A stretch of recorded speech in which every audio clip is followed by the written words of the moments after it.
Hi guys. Hi everyone. Welcome to our live, another episode of Soul Chat with Ray. And today I have a very special guest.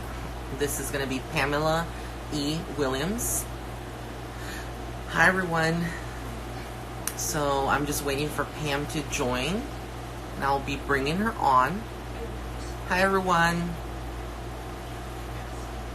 If I talk a little funny, it's because I have braces on my bottom teeth. Got them just a couple of days ago, so there may be like a little bit of a lisp, or I'm still getting comfortable with them. Hi everyone. There's my friend Pam. I'm gonna bring her on.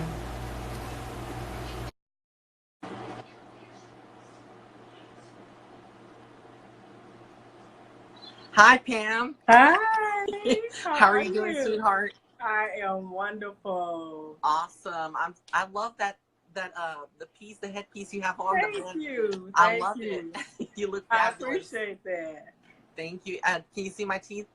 I do. I do, but you're faring really well. You're talking well, Thank so you. that is I good. feel so weird talking when you have stuff in your mouth. I'm like, Yeah. it's getting used to. Guys, thank you so much. Pam, thank you for being here. Guys, Oh, this you're is so welcome. Pamela E. Williams. She is my bestie boo and also my friend and Yeah. soul sister. And so I'm going to let you hand it over to you, Pam. Feel comfortable. This is Ray's house of Soul Chat. Yeah. And just tell Yeah. the audience a little bit about yourself. Well, I'm moving this camera just a little bit, but well, first of all, Raymond introduced me, and my name is Pam Williams, and I am a spiritualist, a spiritual practitioner, specializing in counseling, but also Reiki and pendulum readings, and as well as tarot. And so I'm also a nana and a mother. And so I have a wonderful son and a beautiful, precocious 3-year-old granddaughter.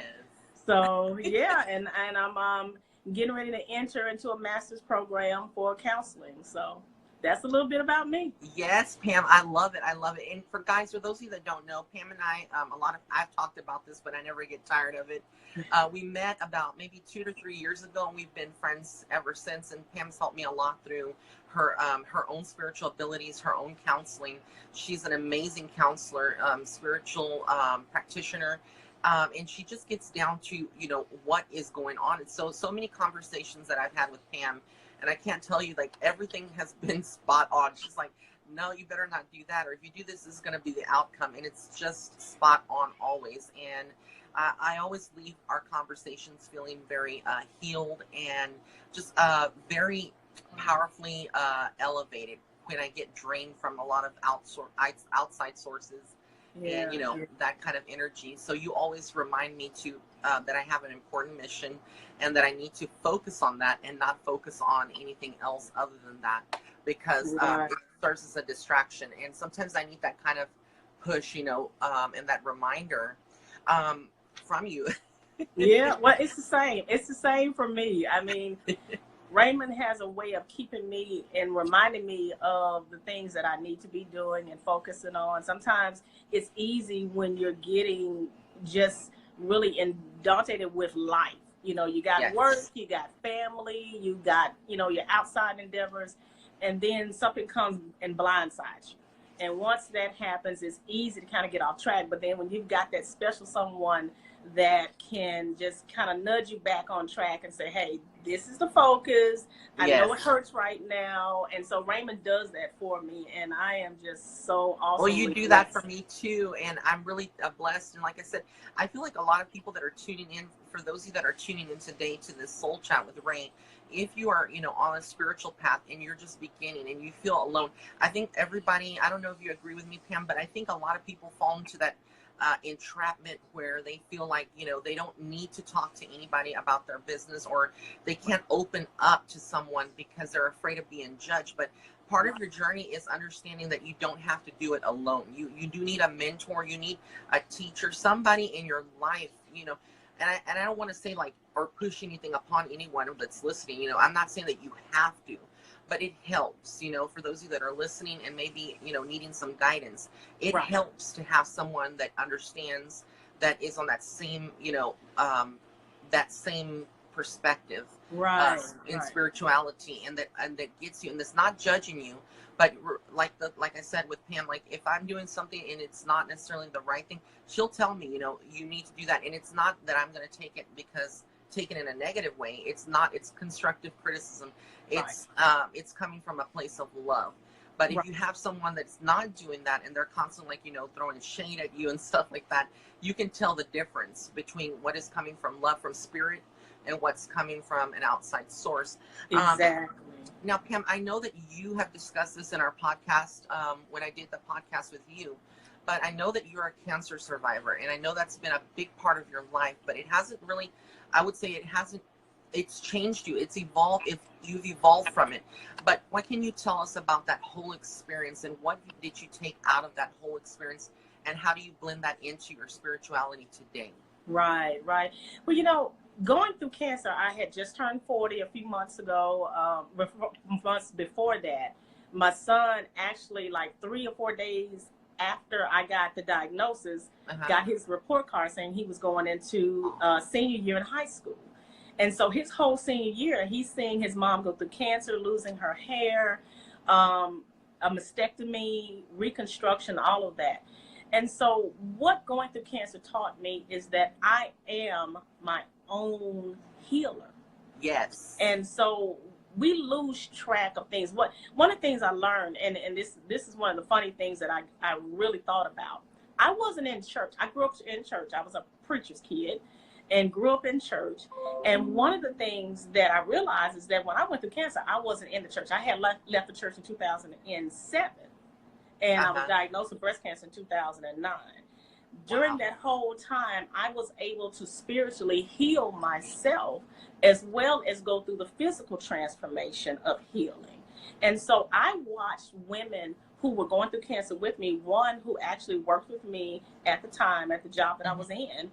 She was going through it at the same time. She actually went through it 2 more times and ended up succumbing to that same breast cancer. And so it came back twice for her. And then at the 3rd time, she ended up losing the battle. And so one of the things that makes me think about, okay, how did you get past that? How did you survive? And I've had people to ask me that. One of the things I did was I stayed in gratitude. I never had that attitude of why me. I never had that attitude of why is this happening to me and why couldn't this happen to somebody else? I'm a good person. I never did that. Right. And I also I got in touch with my inner child. I'm a kid at heart. So I love cartoons and all of that. So I was watching things that were making me laugh, that took me out of that stressful area of my life. Yes. And another thing that I did was I stayed busy. I continued to work through chemo. And so on the week that I had chemo, I didn't go to work. But on the very following week, even though I was tired, I stayed going to work. And so like I said, gratitude, getting in touch with your inner self, not getting into that victim mode of why me and what did I do. Those were the things that helped me the most. And then I had a strong support system in my family. That's what I was going to ask you, if you had a group of people that were supporting you, because I think a lot of people that are going through cancer, men or women, you know, they may not have a good support system, and that's why they may shift into that more of that negative vibration, or like, why me? Instead of being encouraged by people and surrounded by love. But you had that, and that is so awesome. Right. I had a group, not only just my family, my biological family, but also I had a core group of friends that were there. One particular person who I love dearly, we don't see each other as much as we should, but when my son was, you know, in high school, he's a senior. He's needing to pay senior dues. He's needing to have things paid for because, you know, that's the big part of graduating. And I was trying to basically pay co-payments. I had, you know, good insurance, but there was nothing left at the end of the pot to say, okay, I can pay for senior dues or pay for senior trips. Yes. And this particular lady, Felicia, she is like a sister to me. And she just came out of her pocket and said, hey, here, I'm paying for this trip for Jonathan. I'm paying for his dues. I'm paying for this. And she did that for me. And so, you know, these were people who rallied around me, not just in spirit, but in physical form, and said, hey, what do you need? And some of them didn't ask what I needed. Some just said, hey, do this. And so that was what helped me get through that time. And so it's 10 years in May, this past May, 10-year anniversary. Wow. That I've been cancer free. A lot of different things, even as I sit here now and I can look at my reflection in the camera. I'm getting chills. This scar here that I have, yep. I remember a day when I used to wear covered up. I would not wear tops that showed this scar. Everything had to be, you know, right at my neck and above. And so that's a healing. And I'm still yes, healing. Ma'am. It is, and I'm so proud of you, and I'm so thankful to God that you're still here today.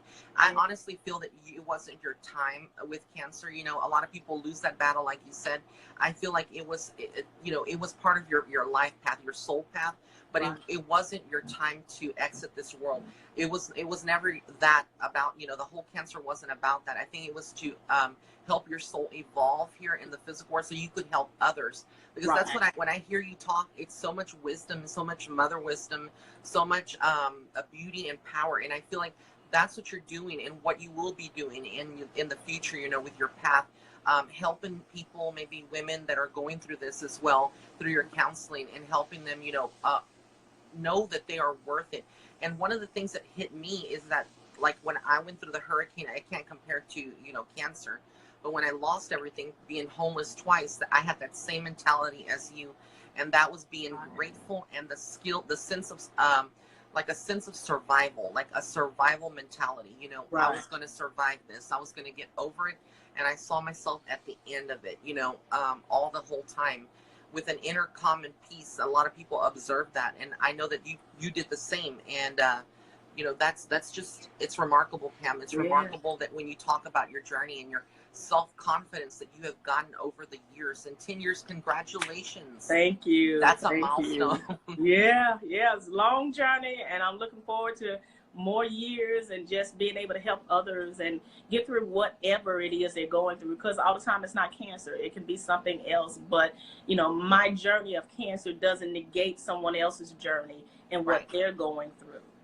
Absolutely. And I was going to ask you, because this is something that has come up in readings with people that I do, and also just in my own intuition, because I've seen people go through cancer from a very young age. But would you say that your spiritual gifts or abilities kind of were heightened or activated with the cancer or during the cancer? Right. Yeah. Now, that's one of the things about this is that as a kid, I was always hearing, and when I got grown, I realized that was clairaudient. And so I could see different things, and I always thought, okay, it's deja vu, it's my imagination. But when I went through cancer, and just all those things just started heightening. And I know that scientifically, it's been stated that when you go through trauma, that opens up those gifts. And so that was a trauma not only to my body, but to, you know, my spirit as well. And so that opened up those gifts. I started hearing more. And I remember standing in my house and I was talking to my mom, and I was talking about something, and all of a sudden I heard this voice. I was like, and I was still in, you know, kind of still in that church mentality. And it's like, God, is that you? And I'm looking around. And so I finished my conversation with my mom, and I went on and did what I did. I'm thinking like, okay, who was that? And so I'm hearing these things, and immediately a lot of, you know, some people will say, okay, you're hearing voices, that means you're schizophrenic, or you have this mental disorder. But the thing of it is that, and I will say this, people rarely understand that even people with mental disabilities such as schizophrenia, they have these spiritual gifts. They just don't know how to handle it. Yeah, because you hear it all the time, and you see it, and that people say, you know, well, like when you look at movies and stuff, and I know this is just acting, but I've seen it in real life where there's like someone that's classified as having a mental disorder, but you see them and they're talking about somebody in the room that nobody else can see, and people think that they're automatically mental, or they're imagining or hallucinating. And I think that's where medical science has gone wrong, because a lot of the autism, a lot of the people that have mental disorders like schizophrenia, or any other kind of mental bipolar, you know, a lot of these people have spiritual abilities, and science fears, explaining that they kind of want to label people as just automatically and brushing them off with medication to medicate them, because that's the easiest diagnosis for them. You know, oh, I diagnosed the patient, I'm treating it, but they're not really treating it. They're suppressing those individual spiritual abilities to really, you know, use them. I think if people would listen to them instead of medicating them, and I'm not saying that medication is not always needed. Exactly. Because in some cases, you know, there is, you know, mental disorders that do require medication. Right. But I'm saying, you know, that a lot of them may not need that. You know, it can be handled in a different way, like spiritual counseling or working with a counselor like yourself. Exactly. To open up those abilities. Right, exactly. And that is the thing, you when you talk about the person that may be seeing something, and that's that clairvoyance trying to come through, that third eye has opened up, and sometimes it's opened up so wide that they don't know how to handle it. And of course you got these scientists, these psychologists and psychiatrists that are saying, oh, he needs medication, and writing off all these prescriptions, and instead sometimes it has to be another way to treat it. Right. So, you know, those are the things that, you know, I want to do with what I'm doing, especially with my counseling, is to be able to talk people through their gifts. Because a lot of times, you know, especially we've been indoctrinated into the church, we've been taught that a lot of our gifts are demonic and that's of the devil. And you'll hear this saying, the devil is alive. It's like, okay, really? Because we have these gifts and we have not nurtured them. Oh, that's a whole nother podcast. That's but no, I'm just joking. But we're going to talk about that. I'm glad that you brought it up, because that actually was the next question. See, you're intuitive, boo. But like I was saying, you know, when I first started this journey, and I've talked about this in other, you know, podcasts, but also I want to talk about being Black, because I'm part Black, and you know that. My listeners may not know that, but I'm part African American. It's part of my heritage and lineage, and I'm so proud of it. And I actually, a lot of people don't know that I actually went to an all-Black and was baptized by an all-Black Baptist church. And I went there for 12 years, and I stopped going because I felt, you know, well, we were very poor and our vehicle kept breaking. They were out of town. And not just that, but I also felt at that point kind of disconnected from the church itself. Right. And not just them, because I was born and raised Catholic, but being in South Texas, a Bible Belt, you know, state, or area, you know, it's hard. But I want to talk about being Black and all the judgment that sometimes we face as Black folks, you know, in the church, and the fear that the church kind of puts onto Black folk.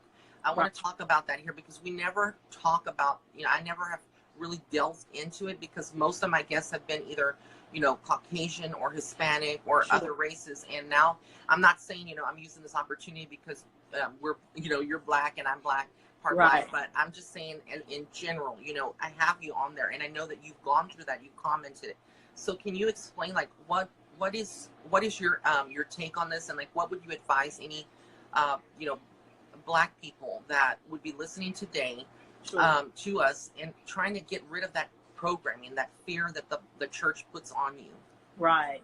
Well, if we're going to talk about the church and talk about Christianity as a whole, when we look at the crux of what the foundation of Christianity, we know it to be Jesus, correct? And so Jesus was of love. He was of love. And so if he was a deity that was of love, why do you introduce fear? Exactly. Why do you introduce the notion of, if you do this, you're going to hell? If you do this, then you sin. And so all of these different rules, instead of us loving each other and teaching how to love, we've governed by fear. Now, let's go a little further. When you think about us as Black people, and when you think about how Christianity came to us, that was a religion that was introduced to us. And so they use that religion, and even though, you know, and I don't knock anyone who's Christian, because there are many Christian people who are good, kind-hearted people. Yes. But the thing of it is that the basis of fear is introduced into it. Even the notion that slavery was okay was introduced through the Bible. And so it was used to keep Black people enslaved. It was used to beat them over the head. We couldn't do certain things. We couldn't read. We had to serve the God that they told us to serve. Mm-hmm. We had to do all of that. And so all of the spirituality that we had as Africans over in our country, Mm-hmm. in our nation, basically was stripped from us. Yes. And so we couldn't do any of that. So when you think about all the things that we did from a spirituality standpoint in Africa, now was told to us that that was of the devil. Yeah. And so we have to now kind of strip that away, and we have to now understand that that was a lie. Yes. That our spirituality isn't something, and however you are spiritual, it may be that you're Buddhist, it may be that you're Muslim, it may be whatever. But the thing of it is how you celebrate your deity, your God, is up to you. And so no one can introduce fear and tell you that what you're doing, or in my case, that if I throw cards because I love tarot, that I'm of the devil. Or if I use a divination tool such as the pendulum, then that means that I'm consulting evil spirits. No, it doesn't mean any of that. But we have been so brainwashed thinking that we're going to hell because we love differently, or because we look differently. And it's like, okay, really? So if that's the doctrine that you're following and you actually believe that, I suggest you get something else. So preach. I'm telling you, I love it. I love it that you're explaining this, because we don't always hear it. I don't always have, I'm going to be bringing a lot more African Americans like us onto the show. So I'm very proud that you're the first person that I've brought on. Well, no, the second person, because I brought in Kim Cooley, but we didn't get to go into that, into this very deeply. But you and I've had a lot of conversations with what's going on in America today. And I think a lot of people are in that notion that racism ended in the 60s and 70s with the civil rights. And I'm telling you, child, that has not ended at all. It's still prevalent, and it hides and it pervades in the secret corners of people's homes, in their minds, and in their body language. And it doesn't matter if you don't think that you're a racist, or a prejudiced person. It comes across and it comes out, and people can't hide it. And it goes back to that mentality, like you said, of how people were raised, and all these morals. Maybe their grandfather was, a white supremacist. And then, their parents kind of socially pulled away from that. But then that child spent time with their grandparents, and that grandparents kind of pushed a lot of that onto them. I feel like it can kind of genetically go through the bloodline, through the DNA, and be programmed, because DNA can be programmed. And I feel like all of that, from one generation to the next, it comes in, very prevalent. And so I see what's going on right now with, I'm not going to mention who, but whoever is, the 45th, I'm just going to say that. That's a whole nother. That's a whole nother saga. Yeah. And then we got that. And then we got, other things and going on in the country with, how Black people are automatically characterized and spiritually broken apart, because society feels like when they hear the word, Black person, and maybe they did some kind of, minor crime, they get a heavier punishment versus someone that is white and they do the same crime and they get away with it. They get nothing or very minimal. And I know that this is something very passionate between you and I that we've talked about. And what is your whole take about that, Pam? What do you feel like is going on in the world? How does this tie into spirituality? Do you think there's a lesson behind all this? This is the thing, and what I need everyone to understand, Black and white, and they can go and research this. Africa is the mother continent. We all hail from Africa. Now, and I won't go into a history lesson of how we got to the other nations and how others went into the mountains and all of that. But I remember as a kid, and I'm just going to be very forthcoming. I remember as a kid, my mom worked in John Gaston Hospital, and she cleaned. She mopped the floors, swept, fixed the beds, whatever needed to be done. And I remember her saying that someone had died. A white person had died, had come to the hospital and had died. And the person had been there too long before they had buried that person. that person's skin darkened. Wow. Now, as a kid, I used to always wonder, why is it that white people have funerals like 2 days after the person dies, 3 days after the person dies? My mom had to remind me. She said, okay, you have to understand that skin color changes. That's because all of that from the mother continent is coming back through. Now, somebody will have a scientific reason for that, but when you go and you pay attention to all this, and I had a person to come to me up at my job, and she asked the same question. She said, I saw that for myself. And she said, why is that? And we had to go into history. And so the reason I bring that up is because we're all one people. But the problem is that we've introduced the hierarchy of money and power. And so then you get to a point where Black people were brought over to this country, or Africans were brought over to this country to be indentured and to be slaves. Right. Now, when they came to this country, you have to also understand that you have people that were already here. You have the Mexicans that were already here. Indian, Native Americans. Right. They were swindled out of their land. But the biggest part of it is the Native Americans. They were here. This was their land. So when you hear that whole thing of go back to your country, this ain't your country. Exactly. Not all of us are immigrants. All of us are immigrants. So when you start telling the Mexicans speak English, you know, you're not in your country anymore. No, they're in their country, and you took it from them.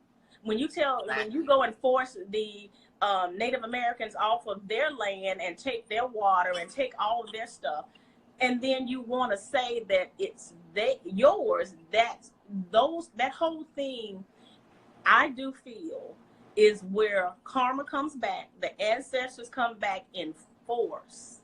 Right. Because I do believe that the ancestors for the Native Americans, for the indigenous people, whether it be Mexican or Indian, and as well as the African ancestors, are going to wreak havoc. I don't know when it's going to be, but I do know that it's going to happen. Well, I know that and I'm sorry to interrupt you, but you triggered something in me that I had to talk about real quick when you said that.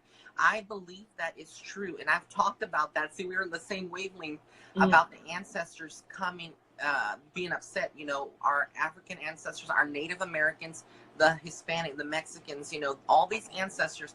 Texas originally was not part of the U.S. It was Mexico. It was Mexico. All California was part Mexico. New Mexico, Arizona, all those territories, you go to Georgia, all that was Mexico. Yes. Okay, and so I feel like, you know, a lot of these disasters that have been happening, these hurricanes in Texas and Louisiana, and when you talk about California, those forest fires and the floods that have been happening, and those tornadoes, there's got to be a big, deeper meaning behind that. Yes. And people will attribute it to, you know, social, you know, what do you call it? The, what's the word I'm looking for? Global warming and whatnot. Yeah. But beyond that, our ancestors are probably there. The energy is there, and they're upset. They're ashamed that our society today doesn't honor their teaching, we don't honor them. We don't honor Mother Earth as a whole.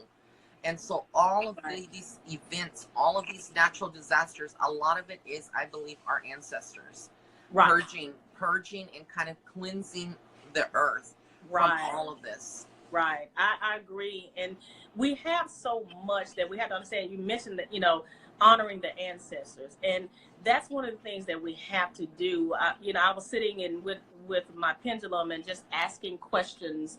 And one of the things that I came across was I just started honoring my ancestors last year.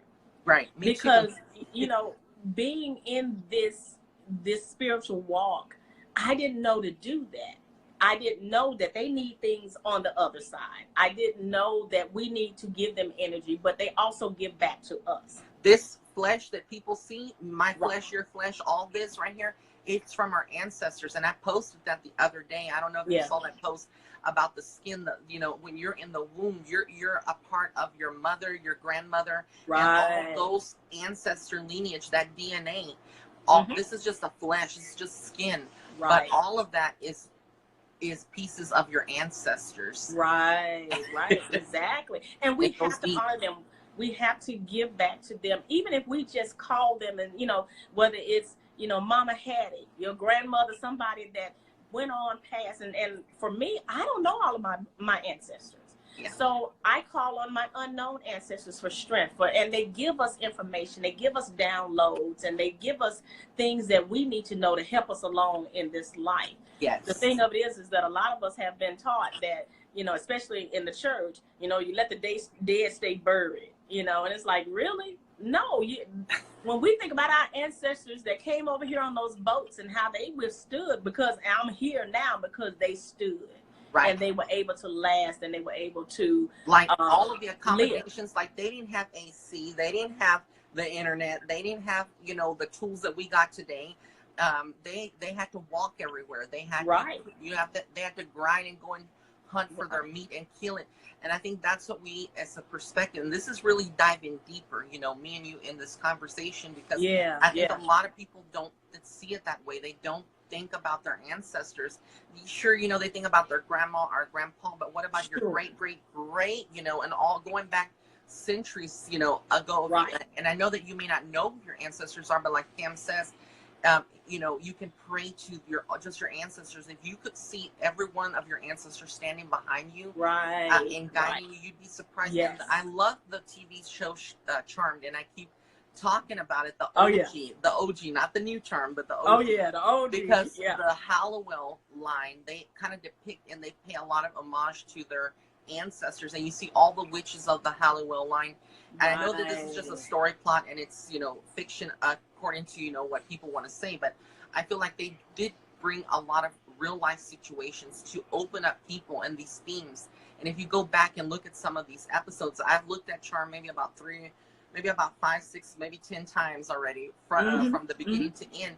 I always capture something new, and that's one of the things that I keep seeing, that they they always honor their ancestors and call upon them for help.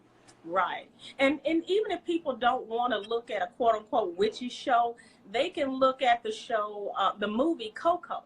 Yes. Because it really lays out how we should honor our ancestors. I have in my room an ancestor altar. And so I have my grandparents on there, and two of my aunts who have gone on, and I have fresh flowers up there, and fruit and nuts for them, and water, and I have the elements on there. And it doesn't have to be anything big. Some people think that honoring your ancestors means you got to get grandiose and do a whole lot of stuff. Sometimes it's just waking up in the morning and consulting them and saying, thank you guys for protecting me, because that's your first line of defense. They're your allies. Yes. So saying, thank you for protecting me, thank you for watching over me. I can tell you, and I'm gonna share the story with you, and I know I share it with the audience because you know about it. I had a candle ritual going, and I was petitioning the spirit realm for something in particular, and so I had a little toy representative of what I wanted. And so I had it sitting there on the plate with the candle, and I had my herbs and everything, and so I kind of fell asleep. Now, that's a no-no. But I fell asleep, and I fell asleep because the candle looked like it was just, the embers were just little bitty, and they were going out. And so I'm like, okay, it's going to go out in like 10 seconds.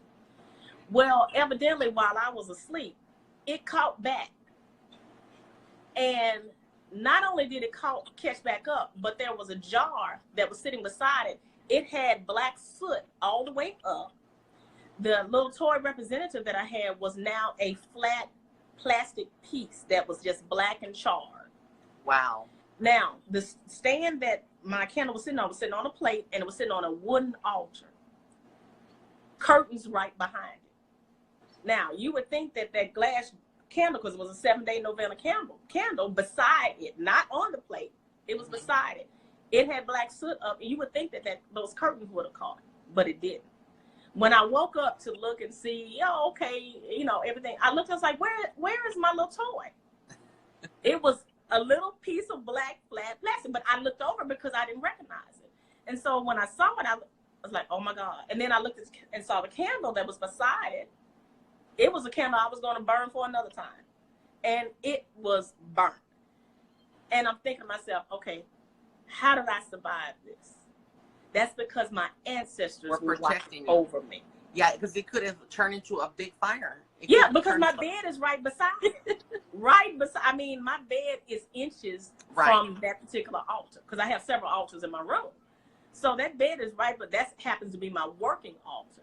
And so my bed is just, I'm not even 12 inches away from that. And so, that's amazing. you know, I say that because we don't understand how much our ancestors protect us. A lot of people say, oh, that was Jesus. And that. See, this is the thing. Jesus, and for whoever you believe in, Jesus got a whole lot of folk he got to look after. But your ancestors are yours. They're for you. Yes, ma'am.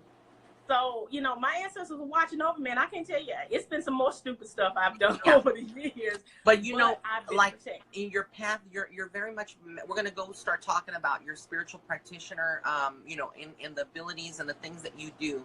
Like me and you were into not just one religion or one magical type of practice. Like I'm heavily into hoodoo, and those of you that don't really know or I have never really talked about it a lot or spoken about it, but Pam knows. And so I love hoodoo because it's like a culmination of a lot of different practices, but a lot of it is Afro based, and it's about communicating with your ancestors and giving them something back. And what I do is I like to cut apples up or some kind of fruit, put it on the altar with some cinnamon sticks, kind of giving back to my ancestors and to the spirits that are working with the magic that I do, which is typically like candle magic. And I use magic not to harm others, but to protect myself. It's mainly solely used for protection and also used for love and attracting abundance.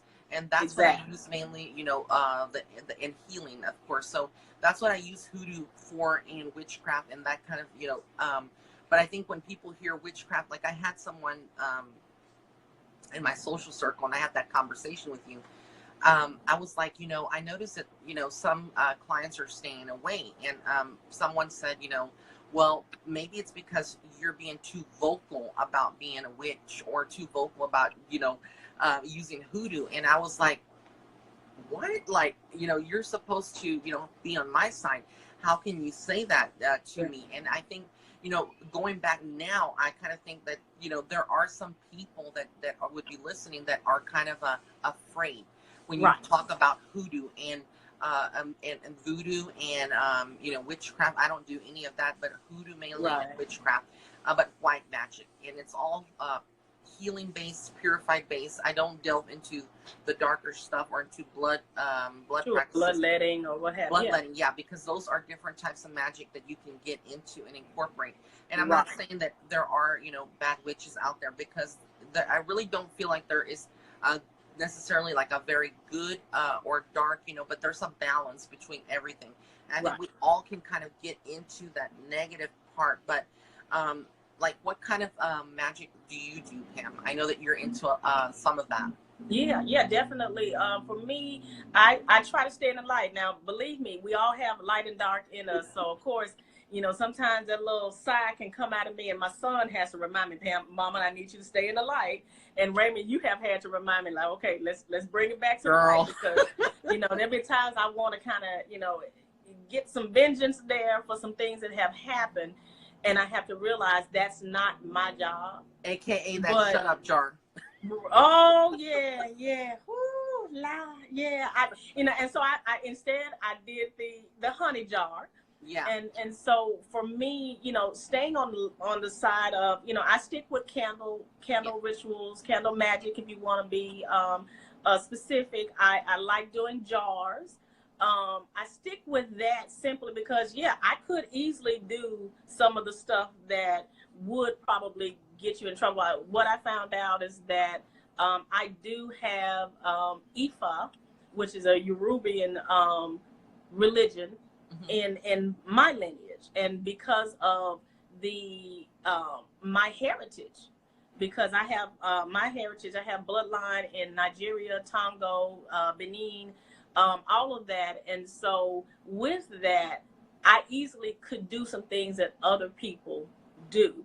I choose not to. I don't, knock whoever does, because there's a place for that. Sometimes you got to, sometimes some people feel like they got to hit somebody, they may put their baby dad on in that jar, what have you.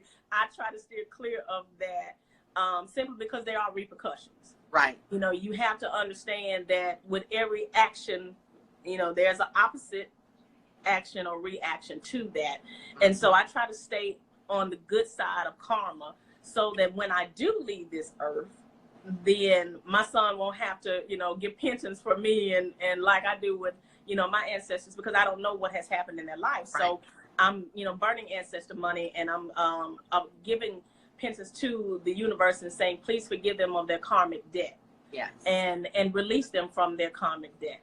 And so, I candle magic jars, rituals such as, full moon rituals, that type of thing. This past full moon, I was able to release some things that I was holding in. Like I said, it's a continuous thing, healing. Yes. And that's part of spirituality. Is people don't understand. It's not just about witchcraft. Witchcraft has been demonized. If you burn sage, people are going to say you're a witch. It's like, really? I know. I'm burning sage? Exactly. But they don't have a problem burning weed.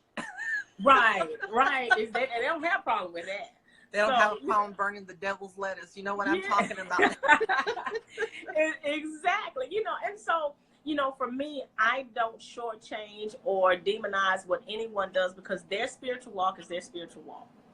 For me, I am going to do the things that I need to do to help my family, help myself. And then even with that, you have to be very careful, because you have to, like I mentioned, karma. You have to be understanding that sometimes some of these lessons that people are, going through, sometimes it's a karmic lesson, or sometimes it's a past life lesson. You hit on a lot of things, Pam, that are super great, and I feel like they're very powerful, and I want to talk about that, because I believe, like you said, when we are magical or spiritual practitioners and we use magic, there's a certain responsibility that we have to ourselves and to the world and the forces of good, that if we use magic to bend somebody's will to make them love us, or we use magic to hurt somebody, there's a lot of karmic debt. And I think this goes on to what you said, when you leave this earth, when we leave and we transition into spirit, no longer in the flesh, we're in spirit. A lot of people stay trapped earthbound because they have all these issues that they did when they were alive with magic, or holding grudges on someone they couldn't see eye to eye, and even that person may be alive still, or they may be crossed over to spirit now, but that person's soul is bound to earth because they have unresolved issues.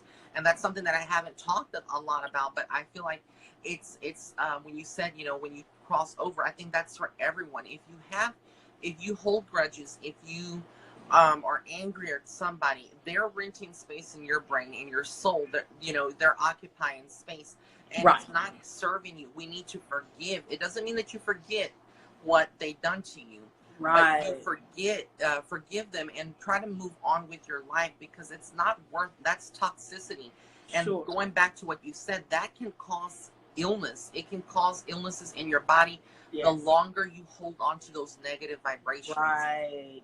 And I agree. That's one of the things I have gotten in my spiritual, meditation. There are people here, and I've heard this before, there are people that have left this earth physically that are still here on this plane because they're wanting to exact revenge on somebody that did them wrong. Some of these spirits don't even know that they have died.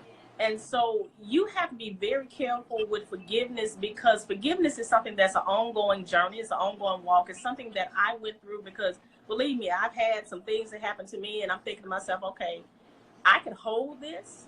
I could hold that I was molested as a kid. I could hold that we were poor. I could hold that my stepfather didn't take care of the family, and we had lights out many times. I could hold all this. I could hold things against ex-boyfriends and want to do a couple of hexes and jars or what have you. But at the end of the day, it does not serve me. It does not serve my higher good. And then you end up leaving a karmic footprint that you got to go back, if you can, and erase. So for me, I try to stay in the benevolent field, benevolent love and light. That does that always happen? No, because there's been many times I done cut somebody out, and I'm like, I okay, know. I know. let I me have let me those pull it days back in. too. You And know, I also wanted to talk about, because like people that are listening that are in relationships, and as adults, this is an adult, a podcast that we're doing today, or Soul Chat with Ray. But a lot of people take sex, I think, very very lightly, and they don't take it as a, like you've explained it before. It is a sacred union. It is an exchange of energy, and I think if you're not prepared for it, like you said, once you go there, you can't go back. And that's why a lot of people have problems when the relationship's in on cutting cords and letting go of that ex, because they went to that part of exchanging energy. Would you agree? I agree totally. And that's the thing. I encourage women, especially young women, because they don't understand. The old folk used to say, watch who you lay down with. Watch who you have babies with. Because that energetic exchange is now in your cellular DNA. You got to pull that out. Now you got to say, for instance, it's a girl that's dated a guy and he cheated on her, and they got, and they had sex and everything, and she can't figure out, and then they break up. She can't figure out why she's still so hung up on this guy. There are a couple of reasons. One, there's a soul tie, because you've exchanged that energy, sexual energy, because that's all you did. Mm-hmm. Or there's a lesson, a past life lesson, because you may be soulmates or something that happened to you two. You two were together in a past life, and I've had that experience. Mm-hmm. And so what has to happen is we have to be very careful. And, a lot of people think, well, I wear a condom. That doesn't exclude the energy, because condoms are not going to protect you from that. That's right. So you have to be very careful who you're laying down with, because those soul ties are deep. Those cords, sometimes if you don't have them, and we talk about cutting cords, but we also, and I've learned this from one of my mentors, and he said we have to pull cords, because when you cut them, they grow back. That's true. And so we have to start pulling cords and have to start looking at it from a standpoint and saying, okay, who is this person? Mm-hmm. Have you ever noticed that, I give you a really light example. You can be with someone, and the next thing you know, you develop their habits. Or they'll say, for instance, you married this person, and all of a sudden they say, oh, y'all look alike. You've been together so long, you look alike. That's that energy. Mm-hmm. Or give you another example. A friend of mine, loved her dearly. She had to stop watching reality TV because of the energy. Because she would watch it, and the next thing you know, she said her and her husband would have an argument. Well, what happens on reality TV? The energy of that stuff on that television, the arguments and the fights and all of that, permeated her DNA, her energy field, and then she had an argument with her husband. She said the minute she stopped watching all the Real Housewives or whatever, and Basketball Wives or whatever that crap was, she said they didn't have arguments like they used to. Yep. It's like there's a reason why. The old folk, used to talk about, the old Christians used to talk about spirits jumping off on you from the TV. Yes. Well, everywhere you go, there's spirits. Yes. Like when you said, when you lay down with someone, and let's say that person, okay, I'm going to give an example. I had a client, and her life was, after she got with this guy, all her life started falling apart. Bills, debt, everything. And her family disowned her, blah, blah, blah. It was just a worse downward spiral. But the guy that she got with, that she laid with, that guy had legal issues. He had problems of his own family. He had a lot of inner demons, not to mention spiritual attachments. And so you have to understand, when you're laying with someone and that energy is exchanged, you're getting those demons, you're getting that attachments, you're getting all of that in yourself, and it is going to wreak havoc on you. But yes, the temptation in the flesh is nice, and it looks good, and it probably feels good. Mm-hmm. Mm-hmm. But at the end of it, it's not worth it, because it can wreck your life. It can really F your life up. Right. You are so right, because we find that the energetic frequencies that people are operating on, they come on to us when we lay with them, when we adopt their habits, or we're having sex with them, or we're dating them, whatever we're doing with them. Then that energetic frequency, we're adopting that. That's coming onto us. You can walk in Walmart, mm-hmm. and you'll wonder why, for people like, you know, us, because, you know, having that empathic ability, I feel like crap when I leave Walmart.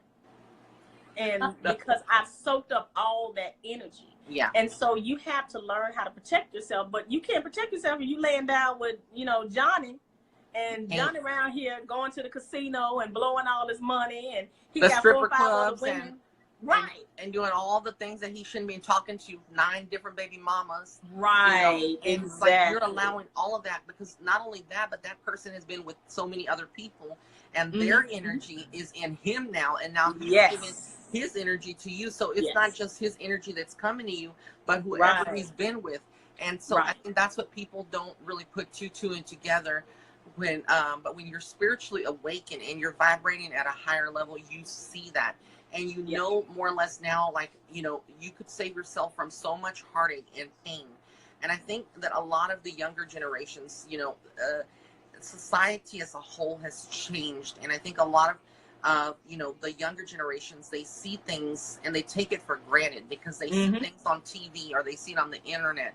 You know, I feel like life has been moving too fast. You know, it's moving too quickly and rapidly. And the generation today, I just pray for them. You know, I always shake my head when I see something in today's generation. I mean, I'm not talking about I'm old because I'm 37, but I mean, like, I'm talking about 18-year-olds in the 20s. You know, I'm no longer in that category. So I've been through life. I've had experiences, and I'm talking from experience, and I know that you are too. Yeah, and it's crazy. I really am fearful for today's generation. Yeah, I am. I have to say this. I think Mama Faye, she said, what can we do? And, you know, and that's the thing, is that there are steps that you could take. You know, a lot of women, and I'm sure you've heard of the yoni steams. You got to extract that stuff out of you, because that spiritual part of you has basically absorbed all that energy. For men, you're going to have to learn how to, you know, and I'm not sure what men can do, because men are, you know, also affected by, you know, relationships that they've had. They've gotten with somebody, and that energy has gotten on them. They've exchanged that energy through sex. And so you have to work through, forgiveness. You have to work through healing, spiritually and physically and mentally and emotionally. And so for women, I especially want to suggest yoni steams. You know, you can DIY it, or you can go somewhere and pay for them to do that. But you also need to have those cords pulled.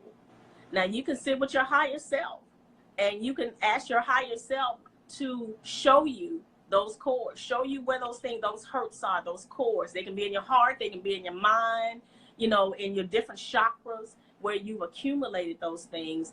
But I wanted to address that because when I saw that pop up in the comments, that's one of the things that, and you know, I'm like you with the younger generation, but I will say this, a lot of the younger generation, they're coming on board faster than I did. I'm 50. So, you know, when you look at that, I'm 50 years old and just starting, you know, I started on my journey, I say 2010. So that was, you know, almost 10 years ago. But had I known what I know now in my 20s, or where you are, Raymond, in your 30s, I think I would have been like, ooh, I would have been so much far along than I am now. So, yeah, you've got to be careful. This is what I'll say, male or female, if y'all see the red flags, don't keep walking up in it. Don't do it. Because if you see that, you know, he's a flirt and he got 2 or 3, you know, women that he hollering at, don't exchange. You know, y'all can probably go out and chill, have a little dinner, have some drinks, but don't have sex with them. And never believe that story that my ex was crazy, because people, these men nowadays, they will say stories about their exes and it's not true. It's always 2 sides to every story, baby, you know? And that's what I say. A lot of people, you know, they want to pay attention to only to one side of the story. But I wanted to also talk about, Pam, like, your path as a spiritual counselor, I guess, like, or a practitioner. What intrigued you the most to start this journey, like your spiritual journey, apart from the cancer and everything else? What kind of pushed you in that direction? Well, you know, I will say this, as a kid, a 14-year-old kid, I was counseling people. didn't know that's what it was back then. My stepfather, when my mom was married, he would say, "You're always on the phone giving advice." And I said, "No, I don't give advice. I just tell people what I would do if I was in that situation." And so it has grown up in me. I've had mentors, even on the professional end of one of my mentors at the university where I used to work. She is a psychologist. And she would say, "Okay, when are you going to go back and get this degree?" And she said, "You have so much." And I never really thought about doing any of that until my son went off to college, some years ago.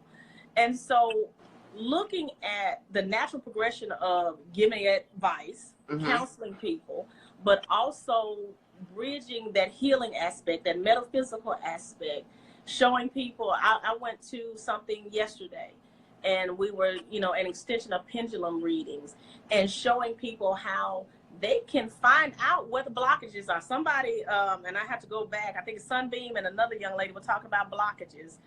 Queen Tamira, I don't have my glasses on, you forgive me because I'm squinting. But, you can find these things out through sitting with your higher self. And so for me, I started counseling years ago. I started counseling as a teen. And then as I began to grow into who I am in my metaphysical journey, I realized that there's a direct correlation between counseling someone and spiritual healing and spiritual, help that you would give someone. So, that started for me years ago. Wow.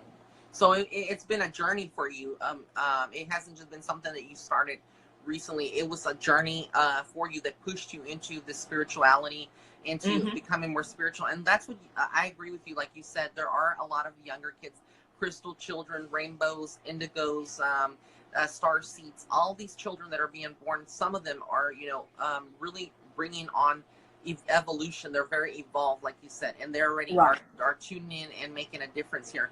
Pam, I wanted to go ahead and find out, like, if someone what are your plans? Do you have like a website that you're going to be developing soon so people can reach out to you? I know that you're going to be selling some spiritual things, the products and stuff. Can you tell us a little bit about that? Yeah. Well, I'm in the process of working on a new website. I had a website some time ago, and I decided to go in a different direction because my spiritual direction was just pulling me. My spiritual journey was pulling me in that direction.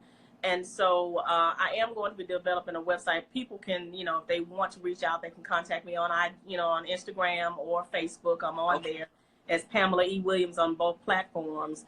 And so I'm also going to be developing different products, especially for baths, spiritual baths. And so I'm going to develop, I'm working on that now. I'm working on perfecting the recipe, so to speak, of shower steamers for people who love to take showers, and as well as bath bombs with a metaphysical aspect to it. And so being able to, especially from a spiritual bath, a lot of us, we get gunk on us. We go out or we deal with people on our jobs, and we've got that spiritual residue that has latched on to us. And we want to kind of get that off. You and I talk about the Olympia all the time. Yeah. And being able to know how to do those things. I keep saying this question about blockages because I want to go to. Yeah, I want to go to that. I think Queen Tamira said, I believe soul ties can lead to that. Yes, soul ties can lead to blockages, but also blockages within your chakras, hurt, different hurts that we've haven't healed from. Right. Holding on to pain we haven't healed from, different, that anger. Not loving yourself. Right. There are so many ways that you can form blockages. Yeah. We have to understand that we have to sit with ourselves. Meditation is so key. Being able to sit with yourself and ask your higher self, ask your ancestors to show you where those blockages are, show you what you're holding on to, show you where you haven't healed. Because, like I said, healing is a walk. I'm still healing some things. I've been doing some inner shadow work, and some things come up that I thought that I had healed from. I'm like, wait a minute, hold on. I'm shedding tears over this again? Yep. And that's because that stuff it has roots and it has blockages, and well, it's formed blockages, but it also has cores that are deeply attached. For me, it's attached to the cancer. It's attached to the Pam, hurt from my we're ex. about to wrap it up because I hate to interrupt you. Yeah. I'm sorry. That's going to cut us off in No, just go 1 ahead. minute. But I'd love to do another live with you talking about this at a later time. And I want to thank you so much, guys. Follow Pam.